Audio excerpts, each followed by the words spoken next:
Então vamos falar aqui um pouquinho sobre a Antártida. A Antártida é envolta em vários mistérios, né? Vocês já devem saber disso. Quem já acompanha os assuntos do canal, inclusive já é pedido pelos inscritos esse tema, né? Para falar sobre a Antártida. Existem uma série de mistérios que envolvem esse continente. Eu vou apresentar aqui 3 possibilidades para vocês, 3 teorias das quais podemos moldar uma ideia do que de fato está ocorrendo lá na Antártida, né? Primeira opção, que eu acho que é a mais viável de todas, é de fato a realidade, né? Que a Antártida esconde o fato de que a Terra é plana, ou seja, é um cinturão de gelo em volta dessa pizza plana, com essa abóboda, esse domo por cima, né? Que faz essa pizza com o domo, e a borda dessa pizza seria o que nós acreditamos ser a Antártida, um continente de gelo na parte inferior do planeta. Não, na verdade é uma grande muralha de gelo que se estende em volta desse domo, né, desse círculo achatado, com esse domo por cima e a geleira em volta. Essa é a realidade. Agora vamos ver outras 2 possibilidades. A segunda seria que no centro inferior, na região inferior do planeta Terra, onde fica esse continente, é a entrada sul que leva ao centro da Terra.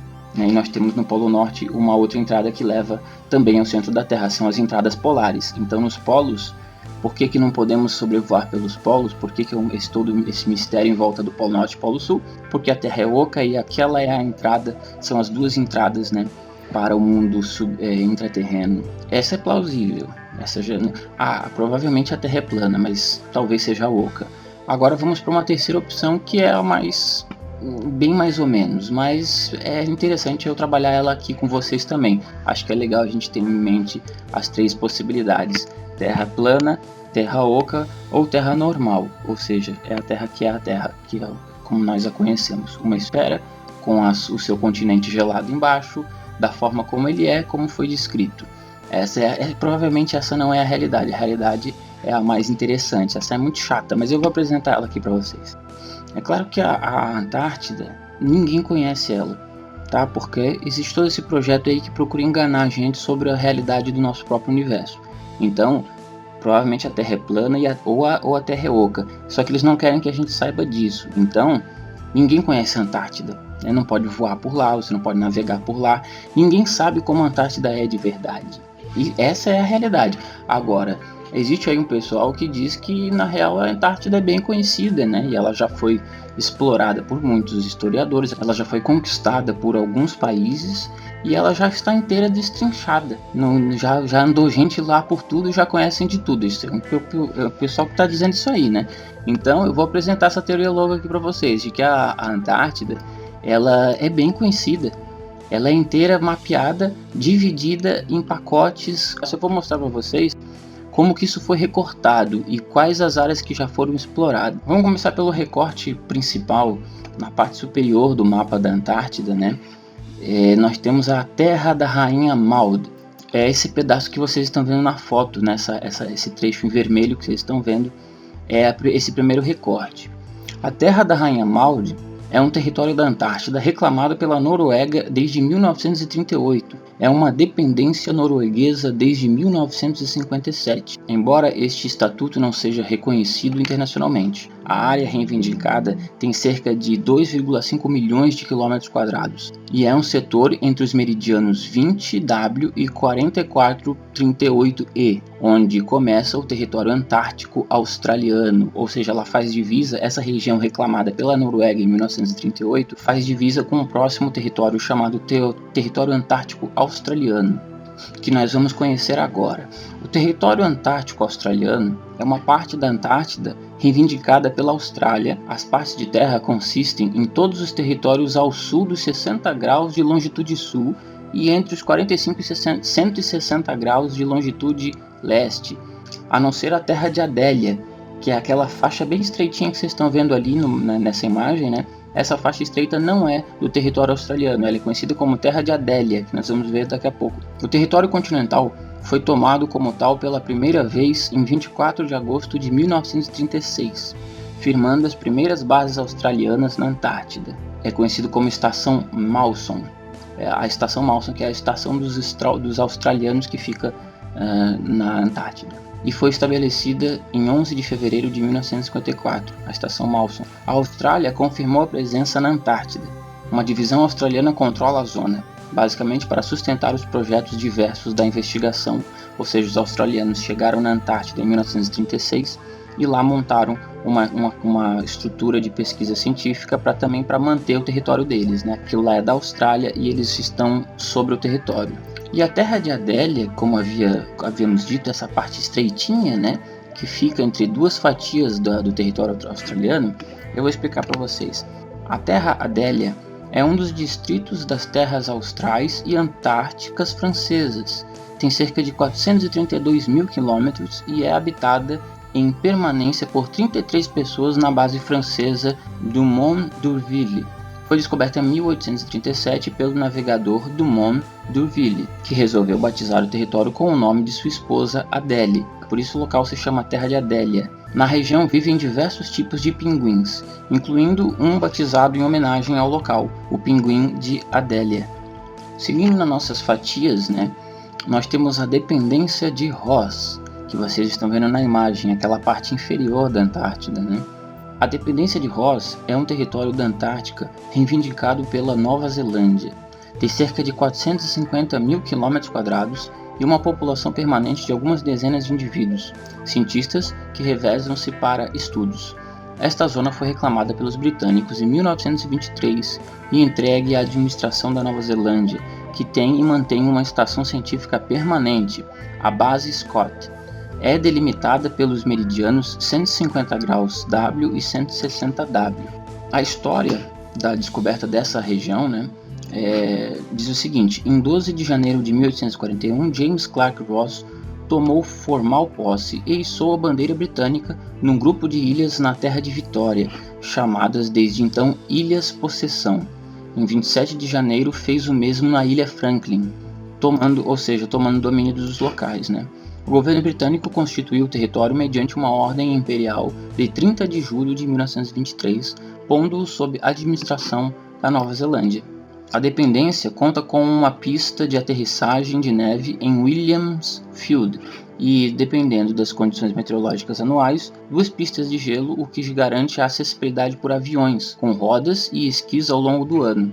Também a Ilha de Ross, as Ilhas Balleny, a pequena Ilha Scott estão dentro da dependência, bem como a ilha coberta de gelo chamada Roosevelt. A Nova Zelândia tem uma base de verão no Dry Valley, que chama-se Vale Seco, né, Dry Valley, chamada Estação Vanda, que operou de 1969 a 1995.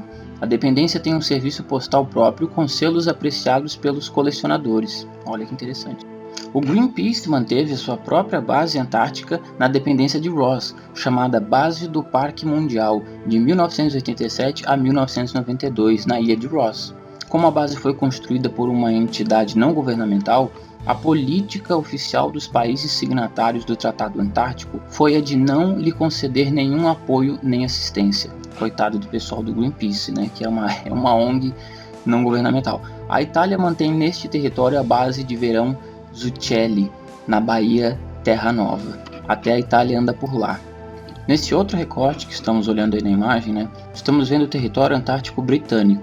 É um território que o Reino Unido considera um território ultramarino britânico.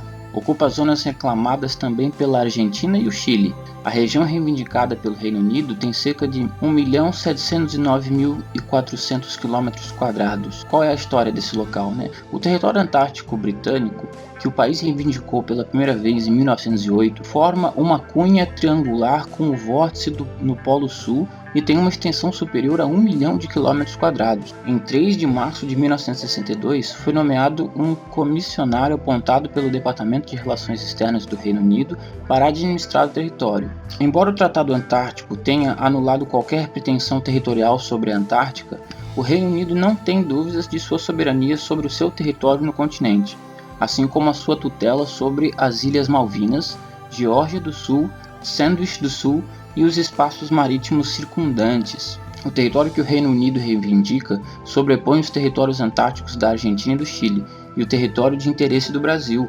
conhecido como Antártica Brasileira, e inclui a Península Antártica, a Terra de Graham, as Ilhas Shetland do Sul, incluindo a Ilha Rei Jorge, onde se localiza a maioria das bases científicas na Antártida. Ou seja, essa região dominada pelos britânicos, existe essa disputa com os chilenos, os brasileiros têm algum interesse nessa região também, né? Então é chamado de território antártico britânico. Pelo que eu entendi, é onde se encontram também o maior número de instalações de estudo científico, né? Algumas observações, por exemplo, nós temos uma ilha chamada Ilha Pedro I. Ela fica nessa regiãozinha onde vocês estão vendo no mapa, né? Perto da região reivindicada pelo Chile, pelos britânicos, pela Argentina, onde o Brasil também tem interesse, né? Bem ali nessa região que se encontra uma ilha chamada Pedro I. Mas com quem ficou essa ilha, né? A Ilha Pedro I é uma ilha vulcânica localizada no Mar de Bellinghausen, a 450 km da Antártica. A ilha é reivindicada como território dependente da Noruega e é, assim como a Ilha Bouvet e a Terra da Rainha Maud, uma das 3 dependências da Noruega. A ilha de Pedro I possui 11 por 19 km de extensão e 156 km² de área, um pouco mais que a ilha de Itaparica. Seu pico mais alto é o Pico Lars Christensen, localizado a 1.600 metros de altitude, ou seja, uma montanha gigantesca. Quase a totalidade da ilha é coberta por uma geleira e seu entorno na maior parte do ano por blocos de gelo, o que a torna inacessível nesse período. A ilha foi descoberta por Fabian Gottlieb Thaddäus von Bellinghausen em 21 de janeiro de 1821 e nomeado em homenagem ao czar russo Pedro I. Até 2 de fevereiro de 1929, ninguém havia posto os pés na ilha, até que a segunda expedição Norvégia foi bem sucedida. Todo esse pessoal norueguês, né? Eles a então reivindicaram para a Noruega, que a anexou em 1931 e transformou-a em uma dependência em 1933. Uma curiosidade para vocês, a região superior da Antártida, ali onde eu já expliquei para vocês, é a região da Queen Maud Land, né?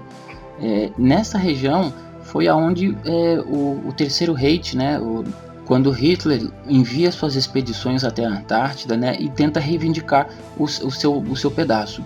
Eles terminaram numa região ali chamada New Swabia, que é uma região bem dentro da região de Queen Maud Land, que é de quem? Da Noruega.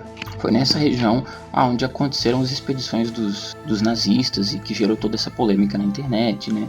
E as pessoas ficam se perguntando por que Hitler tem tanto interesse na Antártida, né? Deve ter algum mistério na Antártida, por que os nazistas fizeram expedições até lá?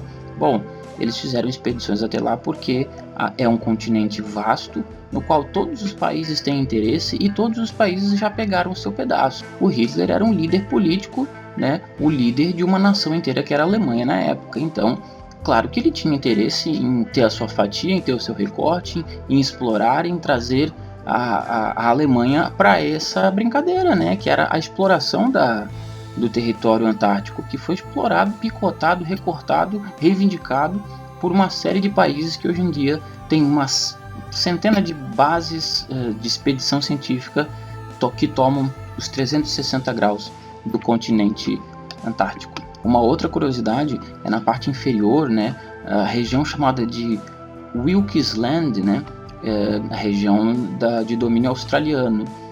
Nessa região ali que vocês estão vendo na foto, Wilkes Land, é onde pesquisadores recentes identificaram, através de estudos com satélites, que na verdade também não existem satélites, né, porque a Terra é plana, mas através de estudos identificaram a presença de uma cratera gigantesca nesse local. É chamada de cratera de Wilkes Land. Ela é uma cratera monstruosamente colossal, né, que eu estou mostrando para vocês uma imagem do círculo dela na região de Wilkes Land, né, ali na parte da Austrália.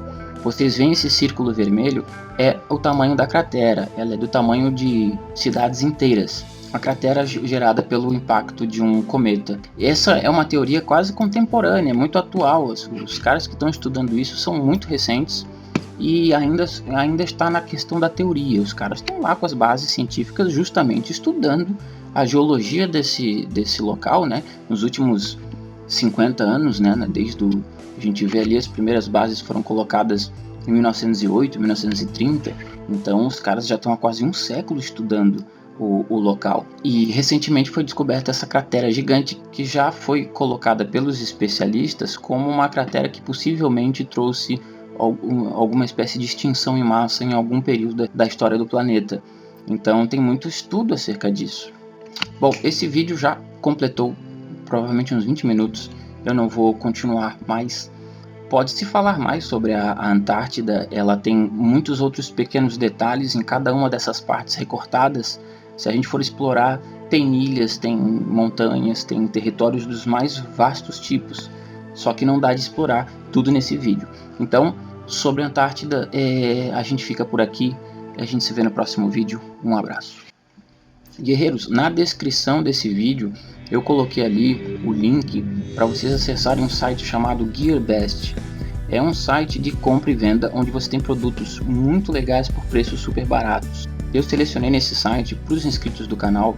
Eu fiz uma boa pesquisa para encontrar um produto muito bom, por um preço interessante e que tem uma utilidade realmente para a pessoa. Então eu encontrei uma caneta chamada Hero 007.